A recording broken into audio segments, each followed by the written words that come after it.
Good evening, ladies and gentlemen. How are we getting on? So, update 26, Locked and Loaded for Fallout 76 is just around the corner, coming out on Tuesday. And in line with this, Bethesda have released in their latest blog post a little update review of everything coming in the update on a sort of a high level. So, a lot of this is stuff we've covered before, but there's a couple of bits I've missed out in previous videos, so we're going to go rapidly through this to give you a little bit of a refresher. So, let's jump into it.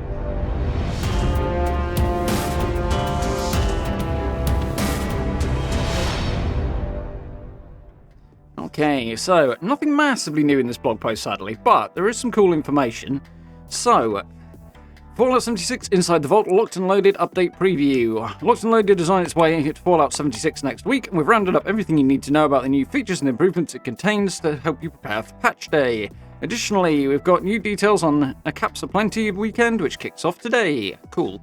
So, first and foremost, we have a new video from Lone Vault Wanderer, who is one of the Australian community team members. So you can check that out. Basically covers all this. It goes into a little bit more detail than I'm going to go today, if you like. So as per, I'll link this blog post down below. I will also link in the corner up here somewhere all of my previous coverage on this patch. So you can head over to the playlist and pick out any of the bits that you are particularly interested in if you want to take a little closer look at any of the particular features in the update. But if you haven't been keeping up with the latest news for Fallout 76 lately, then where have you been? Then you're just in time to catch our Locked and Loaded update, which is slated to arrive on Tuesday. As Patch Day draws near, we've rounded up many of the features and improvements the update contains in a new Locked and Loaded highlights video, which you can watch below. Okay, so there's the video. But in text form, we have the basic overview here. And as I say, there's a couple of bits and pieces that I have missed out in some of my videos, so that's worth a little look. But in general, they have dev dive videos and previous articles themselves on it, so if you have a look on Bethesda.net, you can review what Bethesda had to say on the subject. But top of the list, special loadouts. Adapt your characters to every new challenge you face in Appalachia. After level 25, you can use a punch card machine in your camp and at train stations to completely reset your specials, change up all your perk cards, and then name and save your new setup into one of 2 loadout slots. A couple of other points not listed here, that you will automatically learn the plan for the punch card machine at level 25. If you're already above level 25, as soon as you log in, you'll know it, so you can build it straight away in your camp. You can use the ones at train stations, and you can use the ones at other people's camps as well, should you like to, and obviously you'll access your own set of loadouts. Only 2 slots available at launch, but they have suggested before that they will be allowing us to purchase extra slots for loadouts via the Atomic Shop in future. So, don't know when that'll be, there's no details on that yet, but that's something that will likely come on down the line. Camp slots, one that I'm very, very, very excited for. Definitely looking forward to this one.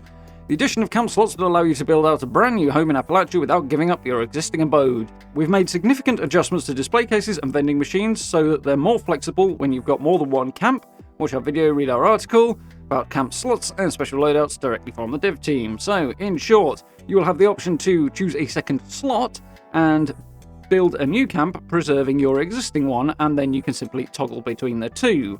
So, the open question at the moment is exactly what happens if one or other of your camp slots is occupied in the same way as if the slot you were trying to load into currently was occupied. Not too sure, that hasn't been made clear yet, and I have not encountered it on the PTS either, so it's kind of not surprising. The PTS is much smaller in scale, so it is what it is, but as an educated guess, I would say in all likelihood, if your currently active camp is in an occupied space, you'll get the same message that you would normally anyway, except that you'll be able to select stay on this world and then reactivate the other camp, carry on.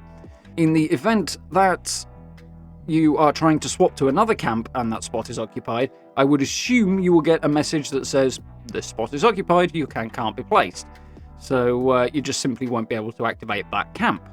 Obviously, switching to another world should solve that problem. If you load into a world and neither of your camps can be placed, you are extremely unlucky, and I would guess you would find out by the first one not being able to be placed. If you then stay on the world and try and place the second one, and that can't either, I imagine it will just leave you there with no camp as per, which is not really a problem. You just have to log back out of the world and log back in, and you should find yourself in a new world that will solve the problem. That's my guess. There may be another system involved, we'll have to wait and see, we'll find out on Tuesday. So obviously you're going to cover the patch notes on that day as well, so do watch out for that video. Okay, so Daily Ops expansion. We are getting nearly double every aspect of Daily Ops as of this update, so you'll be getting New game mode, new locations, new enemies, mutations, and rewards, which is very, very cool. So the new locations will be Westec Research Center, Vault 96, which is very cool. Not explorable at the moment, though. That'll be a quest-related thing coming later in the year. And the last spot is Watoga Raid Arena, which is another very cool location that has been somewhat underutilized so far, so it'd be very cool to have that back. There are a whole load of new mutations as well, some of which are more troubling than others. The big one is the Decryption Mode, the new game mode, has Savage Strike as its default mutation, which ignores all your armor resistances, and that will go for power armor as well, so you're effectively not wearing armor in that particular event. So bear that in mind, these enemies hit very, very hard. They're also really tanky, I think is a good word, so be prepared to dish out a large amount of punishment in those, and expect to take a lot as well, so these are going to be quite the challenge. But the locations are cool, and it's nice to have everything mixed up, and the new enemy types are a lot of fun as well. And obviously these will all roll over with all of the other types that we already have as well, so you could encounter new enemies, new locations with the old op type, and conversely the decryption type can also feature the older locations and the existing enemies as well, just to really mix things up, which is cool. Obviously we also know that later in the year there'll be another update coming to Daily Ops as well, which is also welcome. Season 4, I know a lot of people are looking forward to this. I know I am myself. It's going to be very, very cool. It gives us a lot to sink our teeth into and a lot of cool new rewards. So, team up with Armor Ace and the Power Patrol as they square off, even, against Commissioner Chaos and the Yukon 5 during Season 4, which introduces a new scoreboard, 100 ranks to achieve, tons of new rewards to claim along the way. So, as usual, links to the articles there if you want to see all the more details. As I say, playlist in the corner will give you my coverage of that as well.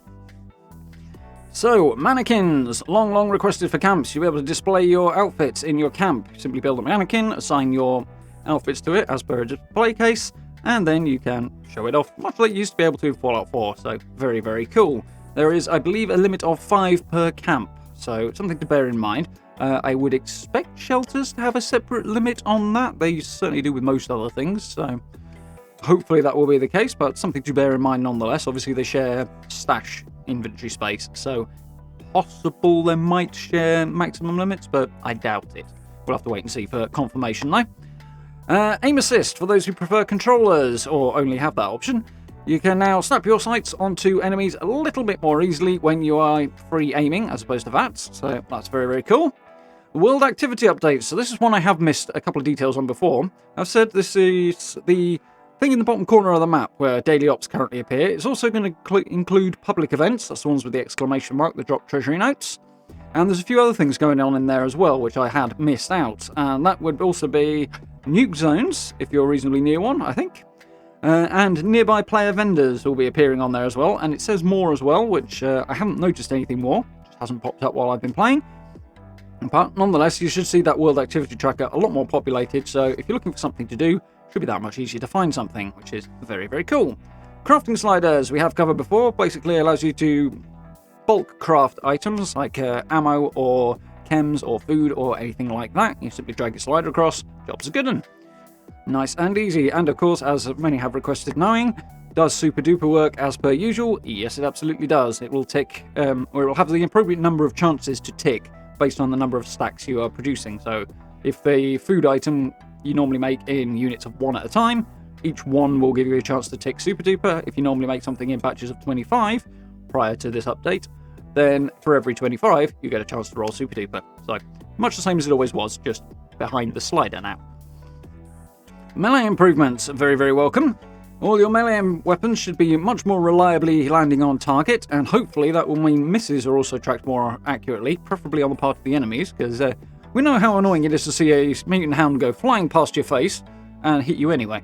So hopefully that'll be a thing, but having played a little bit with it on the PTS, it does seem to be nicely tightened up, so definitely a cool little change there. And here we have another one that I have missed out, which is Hunt for the Treasure Hunter. As we know, that one pops up reasonably regularly on a weekend. The event is getting a whole load of new rewards added to it, as they do every so often anyway. But a new one will be joining as of this update. I believe there are 2, maybe, Hunt for the Treasure Hunter events lined up between now and July, so those give us the opportunity to chase down those new rewards, and I have no doubt those will be data mined more than soon enough. So as and when we find out, we'll have to report back on that, but should be very, very cool nonetheless. A whole bunch of new rewards, always welcome. as of course they are in the other areas that get new rewards as well. So, we can't wait to get this update into your hands and see what the community can do with the features like special loadouts and camp slots. If you own a PC copy of Fallout 76 on Bethesda.net, it's not too late to try out the improvements in the public test server, and keeping the PTS online until April 26th, so that'll be Monday. So be sure to log in this weekend and let us know what you think. Last minute burst of testing certainly won't hurt, it never does. So, last but not least for the day, Caps Aplenty weekend. So, as per usual, another weekend event rolling this weekend. It's Caps Aplenty this time, so vendors will have twice as many caps available for you to procure by selling stuff to them. So, that goes, of course, across the board for all the robot vendors. Vendors' registers are practically overflowing with caps, which means it's time for another Caps Aplenty weekend. Starting a little later today, haul your unwanted loot and gear to your favourite vendors around Appalachia and sell it to them to get up to twice the usual number of caps. 2,800 will be available every day throughout the Caps Aplenty event, so be sure to sell off your wares each day until it ends on the 26th, so Monday. Check out the start and end times below. So, as per usual, very, very standard, 12 PM Eastern Time today through till 12 PM Eastern Time on Monday, which is 5 PM UK time. So, there is also a new community calendar which can be found below this particular article. Again, I'll link the article down in the bottom of this video, so if you want to go and check it out yourself, you absolutely can. And yeah, that covers all the upcoming weekend events. And I also covered it in a video which you can find on the aforementioned playlist, which has a little bit of speculation regarding when I think the launch date of Steel Rain might be. So if you haven't already checked that one out, absolutely do so. I think you'll find it interesting. So, yeah, not a whole lot of new stuff today, but always good to refresh your memory once in a while as well. There's a couple of bits I had missed out, so nice to touch on those as well. Definitely looking forward to this update on Tuesday, and of course, keep your eyes open for the patch notes video that I will inevitably be doing on Tuesday, so looking forward to that. Obviously, we'll cover all of this stuff in more detail, and probably a decent look at the bug fixes, which I imagine will be fairly extensive with this patch as well, so something to have a little look at there on Tuesday. Notification bell is your friend on that particular point. Speaking of, I do hope you found this one useful and informative. If you did, please do consider dropping subs and likes. It is hugely, hugely appreciated. Social media links, merch store, and channel memberships all available down below the video. If you're interested in supporting the channel in that way, it is massively, massively appreciated. Huge thank you to everybody who's done that already. And if you get a chance, do join us for live streams as well. We've got lots more Fallout 76 coming up, including some cool things on that front, hopefully in coming weeks. So do keep your eyes open there. And we're continuing on with Remnant from the Ashes, which we are very nearly at the end of now, and we might squeeze something in before Mass Effect in a few weeks' time as well. So, lots of cool things coming up on the streaming front. But for now, thank you very much for watching. I look forward to speaking to you all very, very soon.